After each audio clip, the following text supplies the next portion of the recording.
नमस्ते दोस्तों, आपका स्वागत है हमारे यूट्यूब चैनल पर। और आप सभी को बहुत-बहुत ढेर सारी शुभकामनाएँ, क्योंकि अभी आपने हाल में ही फर्स्ट सेमेस्टर का एग्ज़ाम देके के आपने सेकंड सेमेस्टर में प्रवेश लिया है। तो जैसे ही हम फर्स्ट सेमेस्टर से सेकंड सेमेस्टर में प्रवेश लेते हैं, तो हमारे दिमाग में एक चीज़ बनता है कि हमारा अगला सिलेबस क्या होएगा। तो हम आज उन्हीं के बारे में, बीएड सेकंड सेमेस्टर के सिलेबस के बारे में चर्चा आपसे करेंगे, जो हमारी यूनिवर्सिटी ने डिसाइडेड किया है, जिसके तहत हम अपने सिलेबस में इन अध्यायों का या इन पेपरों का अध्ययन करते हैं। तो एक-एक करके, बारी-बारी करके हम इन पेपर के बारे में जानने का प्रयास करते हैं। दोस्तों, जैसे ही हम सेकंड सेमेस्टर में आते हैं, तो हम देखते हैं हमारा जो पेपर होता है वो 4 होते हैं, और जो हमारा कह सकते हैं वाइवा या प्रैक्टिकली होता है वो ईपीसी होते हैं। फर्स्ट सेमेस्टर की तरह उसमें भी 4 ईपीसी होती है, सॉरी 3 ईपीसी होती है, 1 इंटर्नशिप होता है। हम उनके बारे में बात करेंगे, लेकिन सबसे पहले हम बात करते हैं इन पेपरों के बारे में। तो जो हमारा पहला पेपर है दोस्तों, वो नॉलेज एंड करिकुलम है। नॉलेज एंड करिकुलम है, जो कि फर्स्ट पेपर है हमारा बीएड सेकंड सेमेस्टर का। और दूसरा पेपर का नाम है हमारा educational technology and ICT. ICT का फुल फॉर्म होता है इंफॉर्मेशन कम्युनिकेशन टेक्नोलॉजी। ठीक, तो सेकंड पेपर हमारा एजुकेशनल टेक्नोलॉजी एंड आईसीटी हो गया। अब दिक्कत आती है, ये चीजें तो दोनों कंपलसरी हो गए। अब दिक्कत आती है कि pedagogy first and pedagogy second में क्यों दिक्कत आती है। बच्चा कंफ्यूज होता है कि हम कौन सा सब्जेक्ट चूज करें, क्योंकि पेडागॉजी फर्स्ट जो होती है इसमें फिजिकल साइंस, होम साइंस और सोशल साइंस आते हैं। पेडागॉजी सेकंड आती है जो उसमें मैथमेटिक्स होता है, लैंग्वेज जो होती है, चाहे हिंदी, चाहे उर्दू, चाहे संस्कृत, चाहे आप इंग्लिश चूज कर सकते हैं, या बायोलॉजी होती है। अब ये डिपेंड करता है कि बालक अपना ग्रेजुएशन किस स्ट्रीम से किया है। बालक अगर अपना ग्रेजुएशन जो होता है आर्ट से किया है, कि साइंस से किया है, कि कॉमर्स से किया है, आर्ट साइंस कॉमर्स, इन तीनों में से कौन से स्ट्रीम से उन्होंने अपना ग्रेजुएशन को कंप्लीट किया है, उस यदि वो बच्चा होता है जो आर्ट स्ट्रीम से अपना ग्रेजुएशन कंप्लीट किया होता है, तो उसको सोशल साइंस एक सब्जेक्ट लेना होता है पेडागॉजी फर्स्ट में से। यदि और सेकंड सेमेस्टर से, सेकंड पेडागॉजी से इसे एक सब्जेक्ट लैंग्वेज के रूप में चूज करना होता है, वो इन तीनों चारों में से कोई एक सब्जेक्ट चूज कर सकता है। जैसे सोशल साइंस प्लस हिंदी ले लिया, ये आर्ट वाला बच्चा सोशल साइंस प्लस हिंदी ले लिया, तो इसका ये पेपर, ये एक पेपर, ये और 2 पेपर, ये मिला के 4 पेपर हो गए।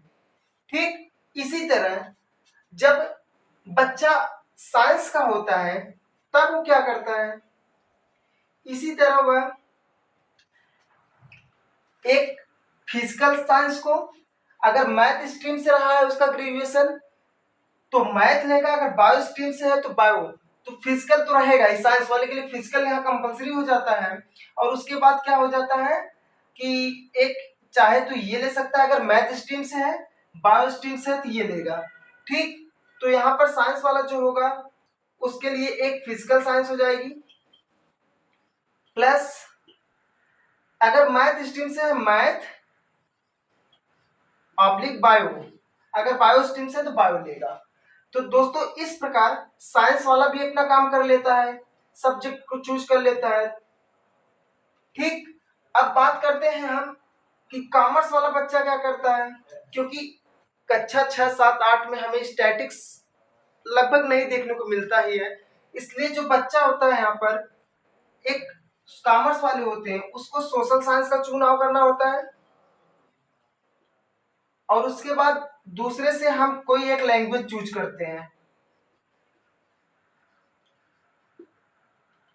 ठीक, तो इस प्रकार 1, 2 और 2, 4 पेपर इसका भी कंप्लीट हो गया। ठीक, तो दोस्तों इस प्रकार जो हमारा पेपर 1, 2, 3 में 4 में कंप्लीट होता है। अब बात आती है कि इन पेपर कितने मार्क्स होते हैं। जैसा कि आप लोगों ने दिया था बीएड फर्स्ट सेमेस्टर में सभी पेपर जो आपके चारों पेपर थे 90-90 नंबर का था, 10 नंबर इंटरनल था। ठीक उसी प्रकार यहाँ भी ये जो होएगा 25 नंबर का, सॉरी 90 नंबर का होएगा, ये भी 90 नंबर का होएगा।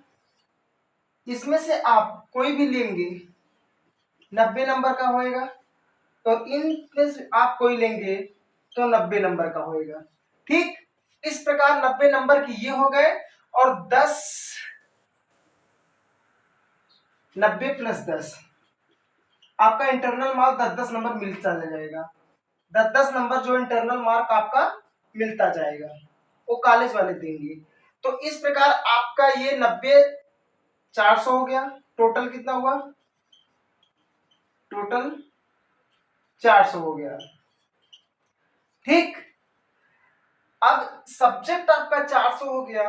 अब बात आती है ईपीसी की, क्योंकि जैसे ही हमारा इसका एग्जाम होता है तो हमें वाइवा के रूप में, ईपीसी के रूप में एग्जाम देने होते हैं, उसमें फाइलें बनानी होती है और इंटर्नशिप होता है, उसके वर्क को पूरा करना होता है।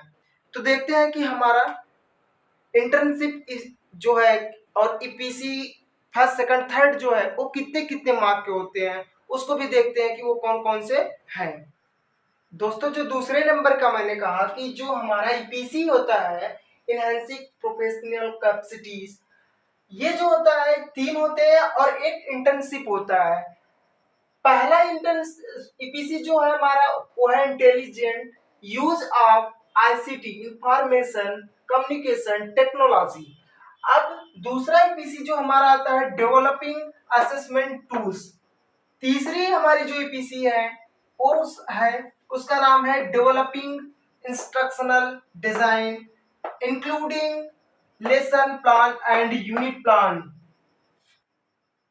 अब इसके बाद इन तीनों ईपीसी के बाद हमारा एक 3 वे का आता है हमारा इंटर्नशिप। दोस्तों ये जब वाइवा में होते हैं फर्स्ट सेमेस्टर की तरह ही इसमें भी 25 नंबर, इसमें भी 25 नंबर, इसमें भी 25 नंबर, और जो ये हमारा इंटर्नशिप होता है ये भी 25 नंबर का। तो ये 25 और 25 सब मिला के टोटल हो गए 100। ठीक, और उधर हमारे 90-90 नंबर का पेपर था, 10 नंबर का इंटरनल था, तो वो मिला के 400 हुआ। 400 और 100 हुआ हमारा 500। ये भी पेपर हमारा 500 नंबर का होता है। तो इस प्रकार हमारा जो पूर्वांचल यूनिवर्सिटी है अपने सिलेबस को डिसाइड किए है जो उससे संबंधित सभी कॉलेजों में लागू